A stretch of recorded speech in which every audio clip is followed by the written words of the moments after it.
everyone. Welcome to another episode of RE Behind the Scenes. Every Thursday, I host an episode of either RE Behind the Scenes or Transformation Time. My name is Ali Nazarian, and today's guest speaker is Ali Nazarian.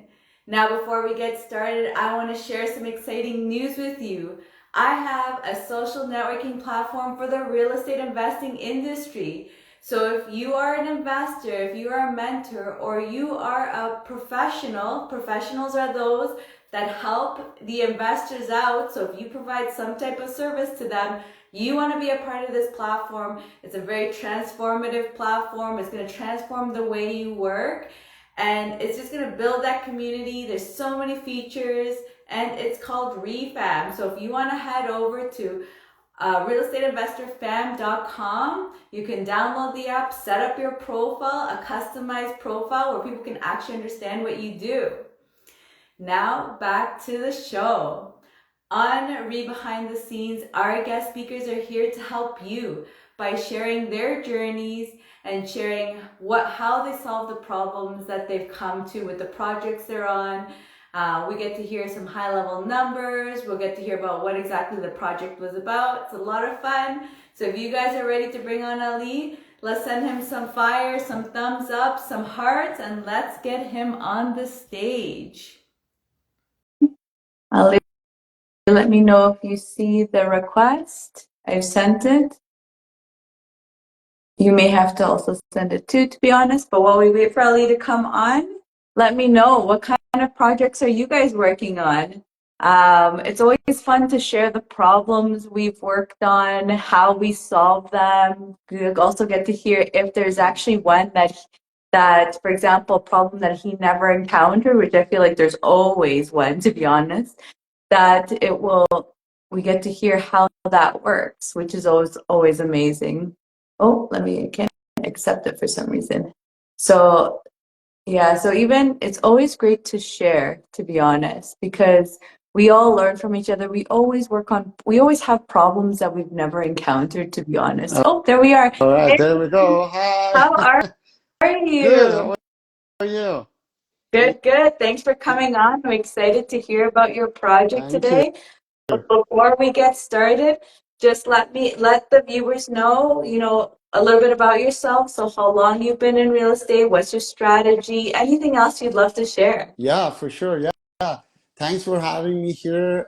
So excited to have this chat. Yeah, so my name is Ali Nazarian. My business is called Ecolex Developments. I've been in real estate since I would say like 2015, 16. I started looking into it. I mean, my family had like rentals and stuff, but like I wouldn't really call it like being in real estate business. That's But I looked funny. I in, say the same thing too. yeah, Because once you're in it, it's so different, right? Like if you treat it as a business, it's a completely exactly. different thing, right? Yeah, exactly. I mean, it does help to have some exposure for sure.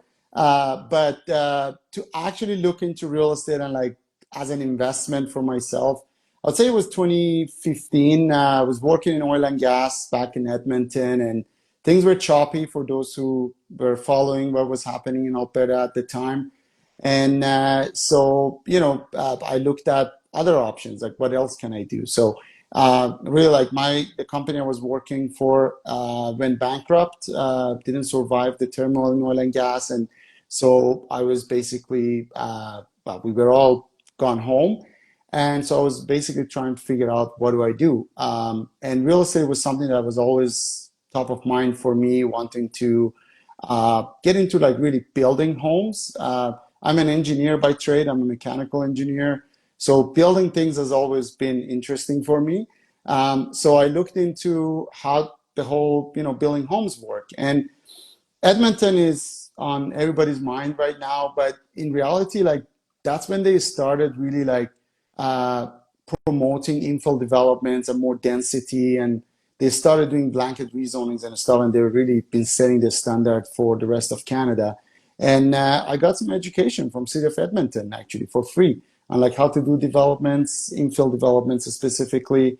And started looking into that. Eventually, when I went back to work in 2016, I knew I need to invest on the side. Like I can't just rely on the 9 to 5 job because one day you might wake up and you don't have a 9 to 5 job. Mm-hmm. So I started investing in 2016, bought a condo. I was doing furnished rentals at the time, like I guess we call it midterm rental now.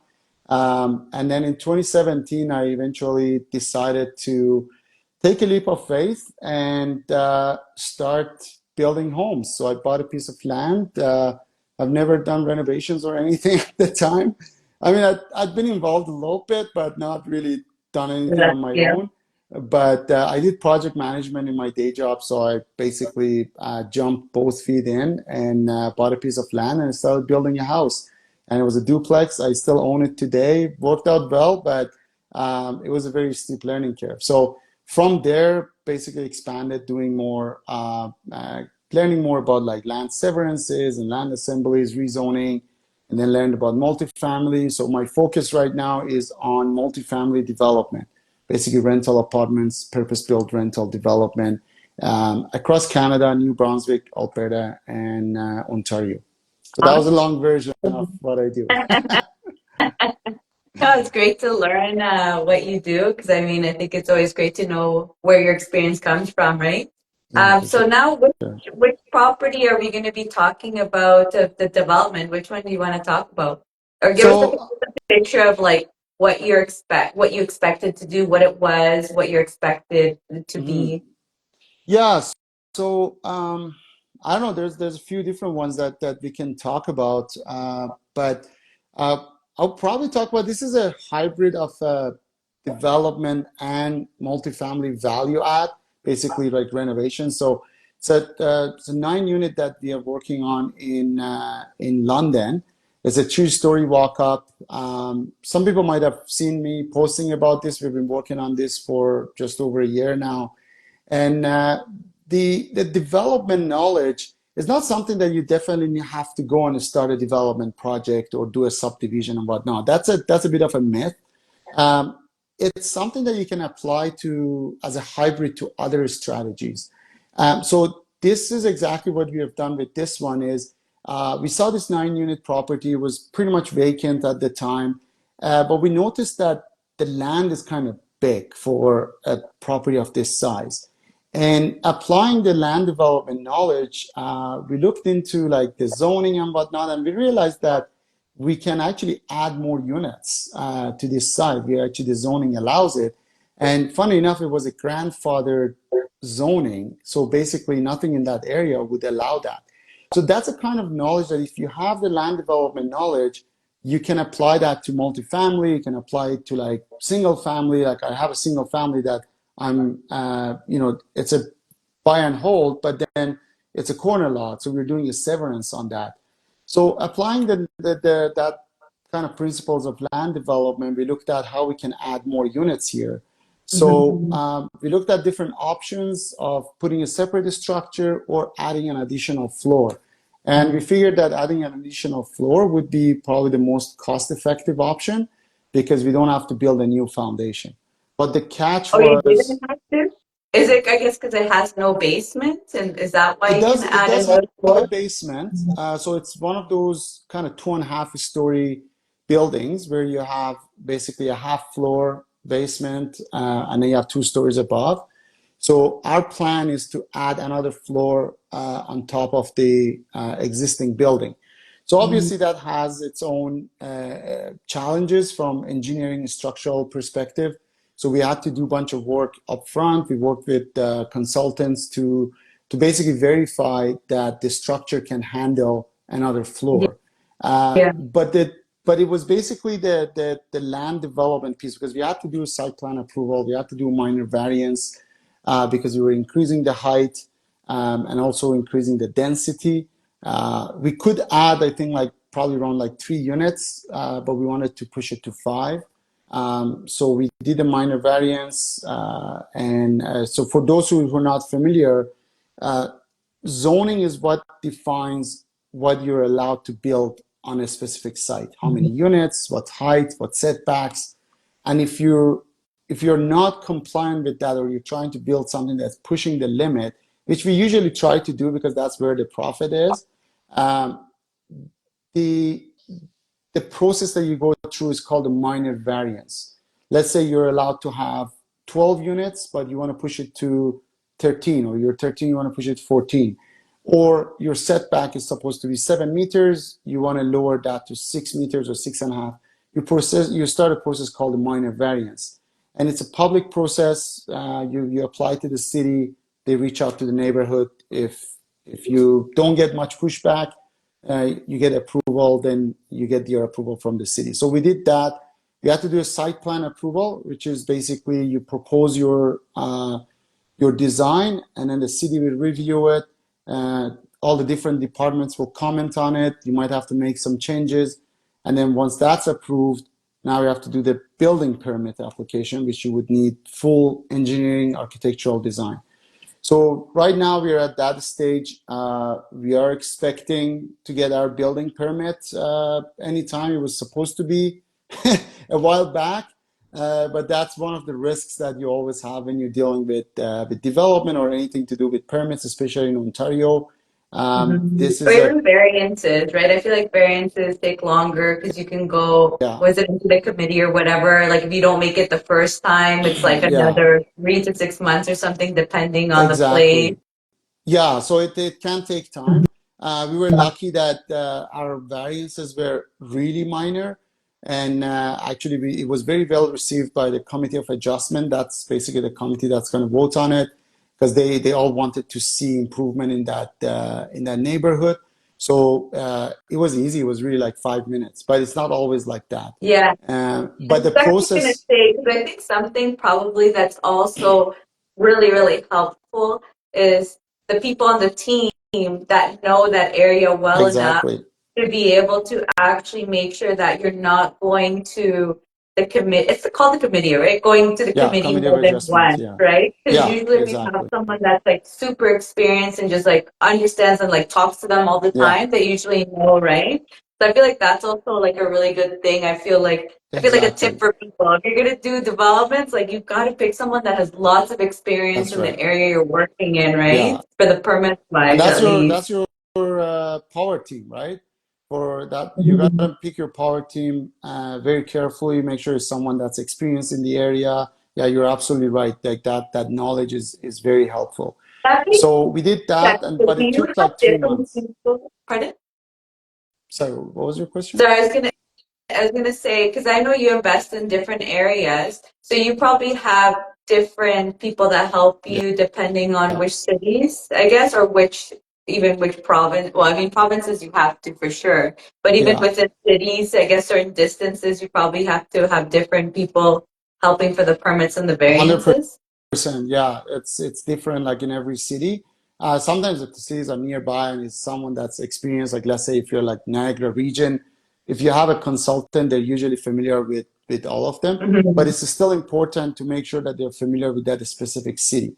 Because even Mhm. you go from St. Catharines to Thorold, which you can't even tell the separation, Yeah. the rules are different. Yeah. The laws are different, which is kind of funny and sad at the same time.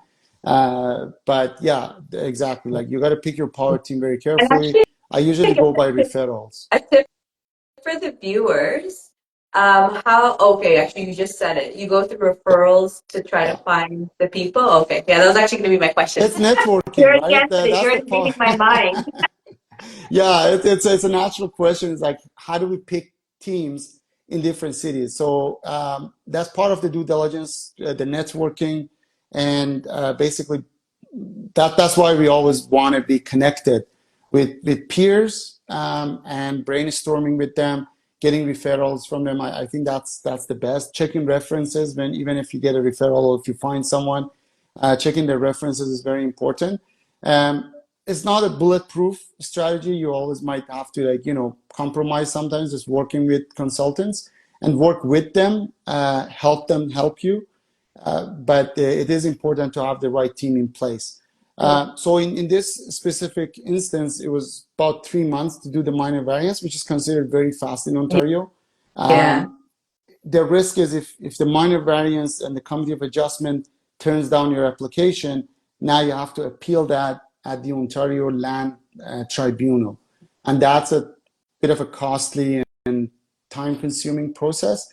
So that's where you have to like really talk to your consultants and make a plan of attack that you're not leaving money on the table, but you're also not risking being turned down and having to go to OLT. So land development is a bit of an art than science. There's a lot of psychology, how you present it to the neighbors. So that's honestly, it's the I would say that the biggest challenge is the art of how to present, how to push the limit, but not too much. So And then the after that, question like, for you, yeah. have you ever had to, or ever, maybe not had to, but I guess it's more of a want, go to the OLT? Have you ever gone? Nobody wants to go to OLT. It's usually you end up having to go to OLT. Oh, it is you But have to? well, yeah, unless you have to, you won't go to OLT. You try to avoid it because it's a lengthy process. It's basically a litigation at that point because OLT is a tribunal. It's basically like a court. So yeah, I had to do that once. I had a severance application in total, and it was turned down by the Committee of Adjustment because they just felt that they don't like our design. And that's a big drawback with Ontario and the way things are here is if your neighbors just feel like they don't like your design, they can just vote against it. And then now you have to go to the OLT. At the OLT, they have to go by facts and planning rules and the planning legislation. So it's a lot more professional opinions versus somebody doesn't like your design. So yeah, I had to do that, and it really stretched the timelines for that project. Question for you, because I've never even done development, so I have lots of questions for you. That's But good. but but is it a want? Sorry, is it that you have to go? Because if you decide, for example, like they say no, like you could just be like, I'm not doing the severance, and then you don't have to go Yeah, through it, right? yeah. I mean, you can just So this not is more pursue when you that. can't know, like you know that you're following the rules, I guess, and you know that you're right, and like you said, it's Yeah, more of like someone's opinion and not really factual that you would think to go, or because you think the money is, like you said, worth it to yeah, go through it, right? That's how yeah. you do it. Exactly. Yeah, you hit the nail on the head. Like it's again that at that point you're making a educated. I guess you're taking an educated risk or calculated risk that what is my chances of success if I go to OLT? Mm-hmm. The important piece is if you have support from city planning staff and they have said, yes, we think from our planning perspective, this is acceptable, then you have their support and then you have your planner's support. So then you know at that point you can go to OLT, as most likely you're gonna get that, maybe with some tweaks, but you're not just gonna go randomly like put a proposal and go to OLT, right? Mm-hmm. There's another step in there. It's called a pre-consultation. So you actually do a pre-consultation with the city planning department to get feedback on your proposal. Mm-hmm. And before you even submit to the Committee of Adjustment or submit your minor variance, you go to that pre-consultation, or if you're going straight for site plan approval, you go to the pre-consultation before you submit to get some feedback from the city staff, and you submit based on that feedback, right? If they tell you your design, if the area, if everybody in your neighborhood is a 2-story and you want to put a 10-story building, they can tell you right away we're not going to support this. Mm-hmm. But if you say, hey, I'm proposing a 3-story, everybody else is 2-story, they're not going to tell you yes or no until they get a full application, but they'll say, yeah, we'll probably consider it. It doesn't seem outrageous. We can probably find support. They might tell you something along those lines. And then that's where you kind of like read between the lines as well and say, okay, if they're saying okay to this, we can probably push it a little bit more and try our kind of, not really luck, but try to push it a little bit. And that's where, again, is the skills and the experience of your power team and your consultants and your planners or planning consultants in technical terms to know what to propose. And again, that's what I'm saying. It's more of an art than science, right? So once you put that forward, you have your you have your pre-consultation, you put your package together, you submit it to the city, and you would hope and you would expect to get support from city staff. If you don't have the support from city staff, it almost never makes sense to go to OLT because you don't even have the support from them. So it's going to be very, very difficult. It does happen. That's what the drag is in Toronto because the city staff are sometimes very, very conservative and not really pro development. So a lot of developers will end up submitting something knowing that city staff will not support it, but they basically take the gamble or the educated risk to go to OLT and hoping or expecting that that will be approved at the OLT. But sometimes you kind of ask for the moon and see what you can get, right? Yeah, I feel like that's a regular strategy, right? Ask for way more, and then you Yeah, can, at least you can always downsize yeah, it, you exactly. know? Yeah, One thing I but you think got to that's be careful okay. with that in different cities, right? So in New Brunswick, for example, it's different. If you submit it, they're not going to negotiate with you. It's either yes or no, and you can't resubmit for another year. So you got to be careful with the risk that you're taking. Again, very important to work with local consultants who know the ropes, who know how to navigate this. And the analogy that I use is a lot of real estate strategies are like driving on a highway. Once you get to the highway, you switch lanes a little bit, you know, you can control your speed, where you hit the brake, where you hit the gas, but you're pretty much going on the same, you know, direction. You're on the right path. You just keep going. Some of them are even more straightforward. It's like conducting a train on a track. Once you're on the track, you just make sure there's you know, enough fuel in the tank to keep going. Uh, but development and land development, it's like sailing in the open seas. There are no roads, there are no directions, there are no signs. You can go any direction. And sometimes you're really like relying on your navigation system. And if you don't have a navigation system, you're relying on the stars and the, you know, the more traditional.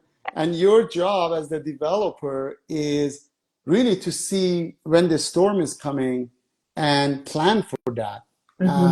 When there's a big wave coming and plan for that. And sometimes, you know, things happen like regulations changing and stuff, and that's like a big wave that you were not expecting. And it can sometimes sink your ship, right? Or cause some serious damage. So that's why like it's a strategy that you need to make sure you're well educated before you jump in. Yeah, very true. Especially, I feel like you said, to be in the financing side, like enough that you can carry it over, because, like you said, it could be an extra year or two, and it's like, are Exactly. you good to be able to manage a year? I've heard some actually there. It's been like it took an extra 3, 4 years. So it's Yeah. just like you definitely have to have those strategies in place. Yeah. I also did want to say one thing that I feel like may also help people that are interested in getting it. Like you're talking about the pre-consult. The pre-consult is really nice because it's free. You go Yeah. there, ask all your questions, and like you said, you get an idea. Because like you said, they can't say yes or no, but they Yeah. will let you know if it seems like if it's gonna go through or Yeah. not. So I feel like it's nice because I think that's something also that I think is kind of scary for new people coming in is you think you're going straight to the committee, and it's like they give you the steps to be able to like, okay, let's see if what you're saying makes Yeah. sense, and then you kind of start being, and obviously, like, I mean, the team is the most important part, but I feel like that pre-consult is also nice. It kind of gives you that, is this a good idea, not a good That's right. idea? Am Yeah, I? definitely. Yeah. Mhm. Yeah. Mhm. Like reaching out to the city is free. The pre-consultation is not free in every city, but in a lot of cities it is free. And it will give you an idea. One caveat to that is if they tell you they're going to support it, this committee of adjustment is independent from the city staff. So city staff can support it, but the committee of adjustment, which is usually comprised of the neighbors and they may or may not be the most pro development, or they might be the most NIMBY crowd. Depends on where you are. The city, there's not a whole lot the city can do, but if the city has supported your proposal, it's more likely that the committee of adjustment would look favorably at it. But it happens a lot that, like in my case, we had the full support after 6 months of going back and forth and change of staff at the city and whatnot. We had their support on our proposal, but the committee of adjustment, they just didn't like it because they're neighbors and just because they can. And that's the unfortunate part in Ontario. Like in contrast, like Alberta doesn't have that system. You will have basically a committee, but it's a little bit different over there. So yeah, no, but it's absolutely true. Like the first step is to use the free resources, which is reaching out to the city planning department and asking them what you're allowed to do with your site. Because like committee, you only go to committee. And actually, do you only go to committee if it's just variance? No, I guess because development also, because you're developing, you have to also go to committee, right? So it depends. Right now, so if you're within the zoning bylaw regulations and you don't have any variances, you don't have to go to the committee of adjustment. That's only if you have a minor variance. But if you're within whatever the zoning allows, you don't need to. It's quite rare that that happens, especially in Ontario. Usually you have to kind of push what is allowed to make sense of, like, make it a good deal. But it does happen sometimes. So in that sense, you don't have to go to committee of adjustment. Also, more recently with Bill 23, one of the things that changed is, like, if you're 10 units and below, you don't need to get site plan approval. So you can skip another step. And there is an opportunity, and a lot of people are doing that today. And I have one project in Welland that I was working on before CMC changes the rules, which we can touch on a little bit. But I could pretty much like keep it at 10 units. I could put more units, but it's a strategy that you choose to be at 10 units so you can skip that site plan approval process. And I could choose to have a smaller footprints and work within what the zoning allows and basically go straight for building permit, which is huge. It's a great opportunity today in Ontario because of Bill 23. And there are people that are taking advantage of that. So basically, you opt in for something less ambitious, but you're removing the risk of delays and having to go through, all the steps that you would go through if you were trying to push for something bigger. So in this, then you do pre-consult, then maybe a variance if the variance is needed, and then it's site approval. But like you said, if it's less than that, then that gets dropped, and then the next one after that is Building going to permit. the permits. Yeah. So you can do a pre-consultation, you submit your site plan, and you basically confirm that you don't have any variances, you're less than 10 units, and then the recommendation that hopefully you will get, if they agree with you that there is no variances and whatnot, is that you can basically apply for your building permit, and you don't have to go through site plan or minor variance. At that point, you basically have to comply with the building permit application requirements. That typically is obviously all your drawings, engineering reports and whatnot. Some cities, like if you're not doing the site plan approval stage, they'll ask for certain studies to be done at the building permit stage. But at least you're not, the full concept of what you're trying to do is not in question. Because one of the biggest risks, as we kind of mentioned earlier, we call it approval risk. Because I might propose 20 units on a site that requires rezoning or minor variance and whatnot, and we may or may not get it, or it might take a few years to get it. So removing that risk is huge, especially when we work with investors, which we do in most of our projects.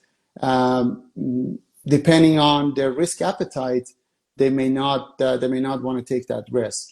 You also have to look at the reward, right? Like on the site that I'm talking about in Welland, I could do 12 units, but the extra 2 units is not worth the risk of and the pain of going through site plan approval and all that steps. So opting for 10 units makes it a little bit easier. Mm-hmm.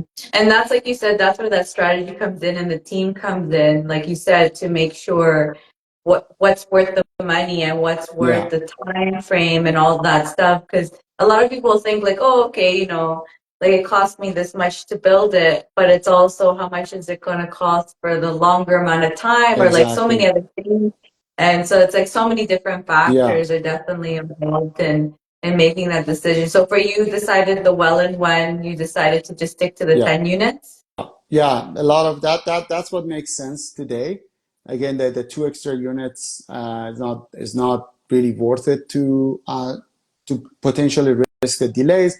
And it's not just a delay. Like when you're doing site plan approval, they can ask you for a lot more studies and reviews and things like that, and all of those things will cost money. So it just eliminates a lot of the risk if Is you there stay within that. environmentals? Is that what happens at that time? Is the environmental test? Um, Or is I, that a I think environmental, you still have to have that anyways. The environmental report because the lenders will ask for it, and I believe it's part of the building permit anyways as well. If you don't do it during site plan, but there are a bunch of other stuff like I don't know, functional servicing study, noise study. There's like 50 different studies that they can pick from and tell you like you have to do those studies, right? Vibration you may not study. even know in advance which are the studies? That's what that's what they will tell you during the pre-consultation. Oh, So okay. that's where you present your idea or your proposed site plan or conceptual site plan, and then they'll tell you, okay, if you're going to site plan, these are the reports that you need to provide. These are the documents. So they'll give you an idea. Every city is a Mhm. little bit different. Some cities are more transparent and black and white. Some cities may not be as black and white. Some cities ask for more reports. If you're in Toronto, guaranteed they'll ask for a million things. Some other cities are a little bit more relaxed on those considerations. Sometimes it comes down to interpretations as well. For example, like in our London project, because we were adding units, they asked that we do a servicing study, which is basically verifying that our main water line can provide enough water. And it turns out it doesn't. So we have to replace and upgrade the size of our water line. And for that, we would have to basically dig up the ground and trench it. And then they said because you're disturbing the soil, now you have to do Soil archaeological sample? study. No, we have to do archaeological study, which is outrageous. And so there are things like that comes up, right? So you kind of have to have a thick skin if you're stepping in the development stage. It's not to scare anyone, but it's you just have to be prepared for the unknowns and the risk that comes with it and plan accordingly. Mhm. And now that you said that, yeah, to help reduce people's fears, because those things can be scared, and time is usually the things that scare people. And so that's like running out of money and making sure you don't. What kind of measures do you take to, and I guess since we're talking specifically, or whichever, if you want to talk about the whole, but what kind of like measures do you take to be able to weather these kind of like basically time frames of Yeah. extended time frames or even extra costs in building it? What's your strategy? Yeah, so basically just sometimes we call it like stress testing your business plan and say, okay, if I'm thinking this is going to take 6 months, if it takes a year, what happens?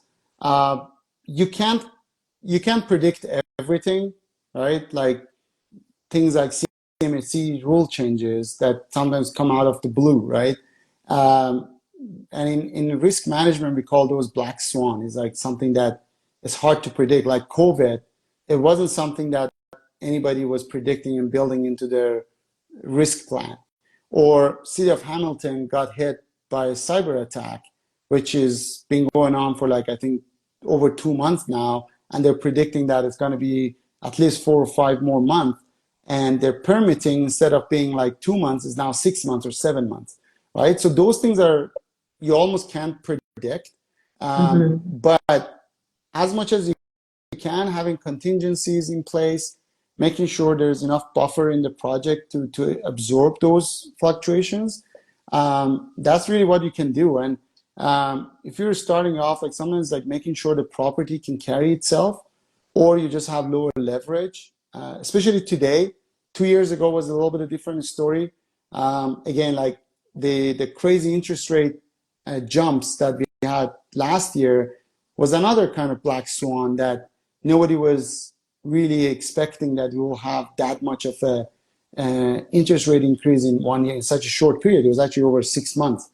And so other than those kind of situations, just making sure that you have lower leverage, kind of like budget some contingency, and if the property can carry itself, that's the best. Like in my Severance project, the property was pretty much like, at least when I first bought it, it was carrying itself and it was cash flow positive until the interest rates went crazy. It was a little bit underwater, but it wasn't that bad that it was basically Like you still drowning. managed it at It least. was still manageable. But if I didn't have that, that was something that I was expecting to take 6 months to do that minor variance, but it took a year and a half, almost 2 years. So that's the kind of contingency you need to have in place. It also depends on your risk appetite as well, right? Like some people were like, okay, I'll take the Building risk. one, right? The building you said where you're adding the other floor, it had existing how many? That one, so this one in total is the Severance that I did. That I was telling you that we went to a committee of adjustment. The city was supporting it, but the neighbors didn't like it. We ended It's up just the going to Severance. OLT. Yeah, this one was just a Severance. Oh, The one in London, we have also had some delays. Um, some of it, actually, funny enough, it was our consultants, right? They get busy, and there's only so much you can push them. And so they took a little bit longer. And then once you submit your application to the city, they do technically have a 20 business days that they have to respond.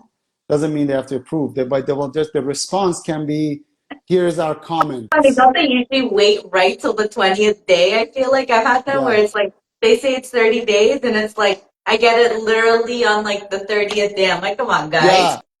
And even that is like, you get a comment and that basically resets the clock, and there's no clock after that.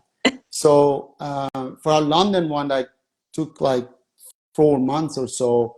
And also, like when it came to the legalities of issuing those permits, that was another kind of black swan that we were not expecting. Was so like the site plan approval was done, but there's some legalities of like registering that on title, and the lenders have to get involved and whatnot. And that was another thing that we were not expecting, that the lender will have an issue with that. So that caused a little bit more delay.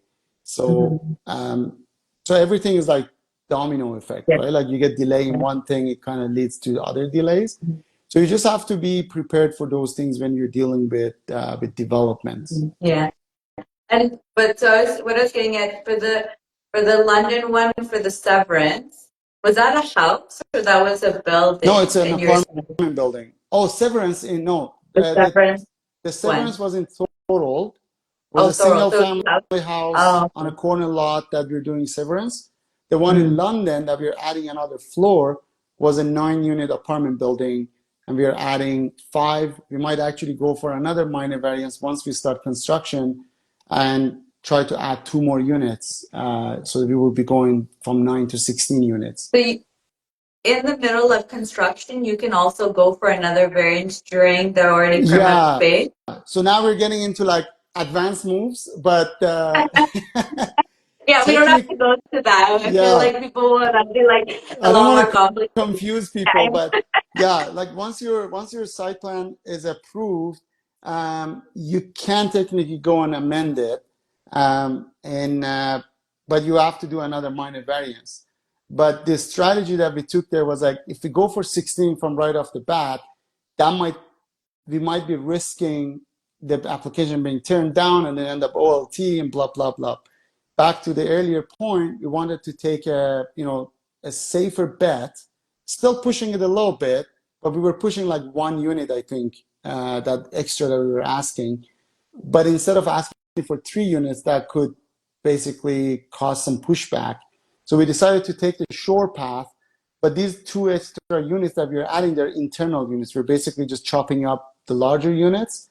So this is something that we can change while we start construction and doing the additional floor and whatnot. So we decided to go for the shore path first in our first attempt, and we got that approval. And then once we got that approval and we have the building permit, we can actually start construction because they can't come back and say like, now your building permit is not valid anymore. And then if the minor variance gets approved, we can go and amend our building permit to allow for the additional units. So it's splitting it into 2 phases. So again, it comes down to strategy and managing your risk and taking a calculated risk, and also kind of getting a little bit creative with the strategies. Yeah.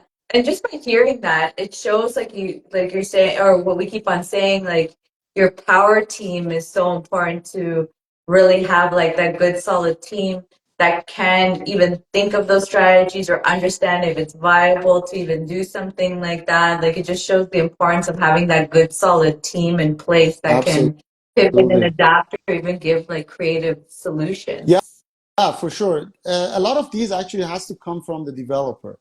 Like this was not an idea that our consultants gave us. This was our strategy, and that's the importance of your role as a developer. The way I describe it is you're the conductor of the orchestra. You have a really good consultant. That's the guy that's an expert in playing his instrument, right? He's the best bass guitar player.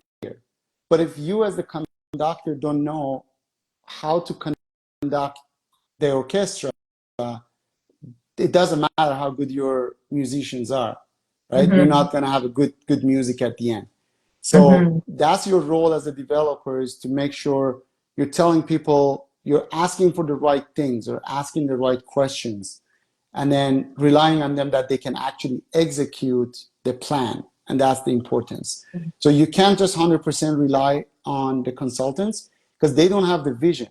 They also oftentimes, and that's another really big tip, is their KPI is not your profit. You're in charge of that KPI. You're, as a developer, you're the one, or the investor, or whoever as the owner, it's your role to make sure the project is profitable at the end. And that's why timelines for them don't mean anything, right? They're getting paid the same amount of money if they finish it in 2 weeks or 4 weeks. It doesn't matter for them. So it's for you to basically be a good leader and use your skills and like kind of negotiate with them or be clear in your communications that this is my deadline, and get their commitment for that deadline. Make sure communication is good, because they can send you comments back, and if you take a week to respond to them, that doesn't count as their timeline. And you can't say, oh, sorry, I didn't check my email last week. It's not their fault. Now it's your fault that it's delayed. And consultants are experts at buying themselves time. So again, you need to be a really good captain of the ship or conductor of the orchestra, however we want to put it, to make sure your team is performing well. It's no different than a sport team, right? You might have the best players, but if you don't have the right coach, they're not going to get the result that you expect. 100%. Yeah, I really love that example. And even and just for people in case they don't know what KPI is, key performance indicator, I just wanted to put it there. So like I don't know if everyone knows that. So I feel like project managers know it. But what was I going to say? But yeah, that's a good point that you say that. And I think another thing that is probably, it sounds like a good quality that you have and is good as a developer, which is kind of what you were alluding to, is asking lots of questions to your consultants so you can make like that the best strategy and the best decisions that make sense for the project. Because like you said, you're the creative one, you're the one who's putting it together. And but you need to obviously have, like you said, that clarity of conversation where you can Yeah, communicate, like effectively communicate what you want, but also asking, I think, those questions so you can even build what it is that you want in the way that it makes sense and exactly. that it's like works for everyone, and like you said, and it works on for your profits and whatever you need. Yeah, exactly. Yeah, no, 100%. You have to ask the right questions to get the right answer that is useful for what you need to do. You create the vision. Nobody's going to Mm-hmm. create that for you, and that's one thing that you can't outsource. Mm-hmm. Uh, you have to come up with a vision, but you can get input from people. It's like a president or a prime minister that has a bunch of advisors. No one of those advisors can make the final decision, but it's the person in charge who's accountable to get the right advice and make the right decision based on the advice they're receiving. And that's Mm-hmm. your role as a developer, is to pick the right advisors first, but that doesn't mean that you're going to make the right final decision if you don't ask them the right question or get the right input from them to be able to make the right decision. Mm-hmm. Mm-hmm. Yeah, I love that. These are lots of great points, lots of great information you provided. My Any pleasure. final comments that you'd like to share with the users, or just even, did I say users, the viewers? Oh my God, I'm Viewers, thinking my team right now. I'm sorry, guys. I've been a lot in the programming space this day. no Sorry. worries. Anything that you want to tell the viewers for final comments? Um, no, just, development can be, can have high potential returns, but it comes with risk. But that doesn't mean, you should stay away from it, right? But making sure you get the education, just like anything else. Make sure you have the right education, surround yourself with the right people, be in the know, invest in yourself, get the right education, and anything is possible. And ask lots of questions. I think, Mhm. and And I think being in a that's funny. sponge. Yeah, and I think it's funny. I think being an engineer, because I'm also an engineer, it's like our favorite thing to do, no? Ask Yeah, lots of questions. I feel like we piss off a lot of people because they're just like, oh, what do they want? Another question. But it's so helpful, exactly. no? Yeah, and the devil is always in the detail, right? Percent. And that's the thing. Like, a lot of people skip over the details, and it usually comes back to haunt you down the road, right? Or it becomes Mhm. a headache. And Mhm. a lot of those details will snowball Mhm. the later you deal with them. So it's Mhm. better to deal with them up front, and basically, prevent them from becoming bigger issues.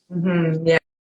Yeah, it's funny you say that. Actually, I had a friend that wants that, or I've been working with them for a while. They wanted me to help them on a project, and they specifically said they're like, "I want you to help me because he's like, you ask a Yeah. lot of questions and you make things happen." You know, it's like I feel like that plus creativity, I feel like is what I feel like an engineer is. No, it's like Exactly. we want to like find a solution for something, and it's like, how do you do it? You have to ask questions. You have to have Exactly. determination to get it done, right? Absolutely. That's definitely a great skill that engineers have. So for anyone listening, make sure you have an engineer on your team. Yeah, we uh, may piss you off with all our questions, but you're yeah, gonna love us in the end because we're gonna make it it's amazing. yeah, exactly. It's for your own good. Yeah. Exactly.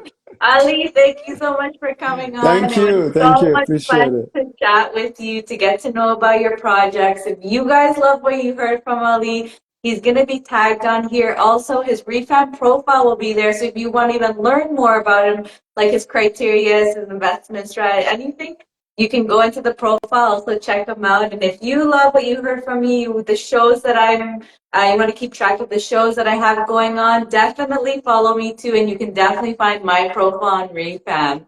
Ali, thank you so much. It Thank was so much you. fun to chat with you. Thank you. Thank you. Great job. You have a great show. You always provide a lot of value. to viewers and your contents and whatnot, and with the Real Fam that you started. And great job, and thanks for having me. Awesome. Thank you. Bye, Thanks, Ali. Bye. everyone. We'll see you Bye. all in the next episode. Bye. Bye.